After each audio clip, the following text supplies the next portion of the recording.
Hello and welcome to this week's episode of Engineer Your Energy. I'm Caroline Milton, owner of Milton Coaching Collective, where we help individuals and organizations invest in the habits that generate performance, fulfillment, and well-being.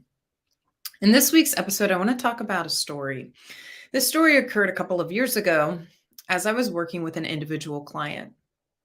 She was at a point in her career where she was ready for change. The workplace where she was coming from was a really unhealthy one that generated a lot of stress in her life and ultimately was not a good fit.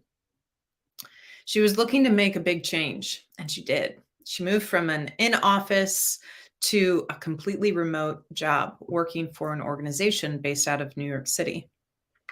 As she was making this transition, we talked at length about what she needed to do, what questions she needed to ask, what conversations she needed to have in those early days of her new job to ensure that she wasn't heading towards burnout again. This required a lot of reflection on her behalf and, quite honestly, a little bit of gumption to be able to have those conversations with leaders.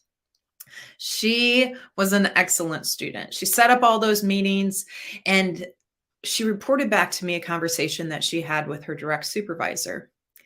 In that conversation, she was advocating for the ability to move her body during the day, whether that was in a low intensity way, maybe taking a short break to go for a walk, or even in a higher intensity way, doing some weightlifting as a part of her break.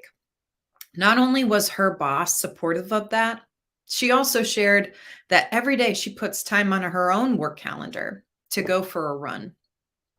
My client was in awe that she found herself in a work environment in which well-being was not only embraced, it was modeled by her leadership. Too often I see this happen. Organizations implement a program for well-being, but none of the leadership is bought in.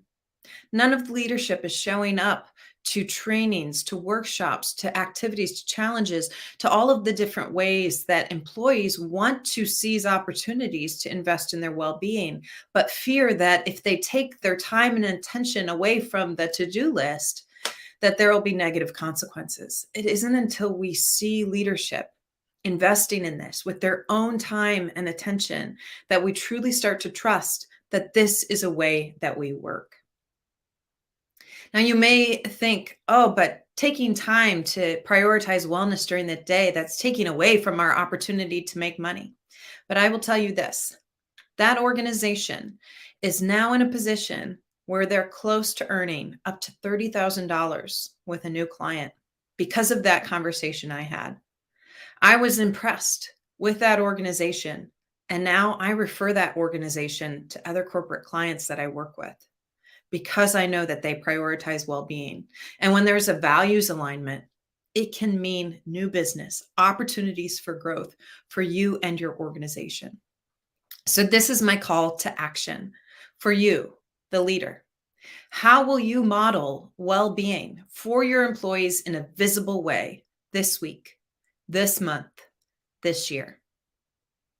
Drop a comment on this video and share how you're inspired to model well-being, whether it's physical well-being, mental, emotional, financial well-being, in a way that ensures your employees feel that they can prioritize their well-being as a part of work as well.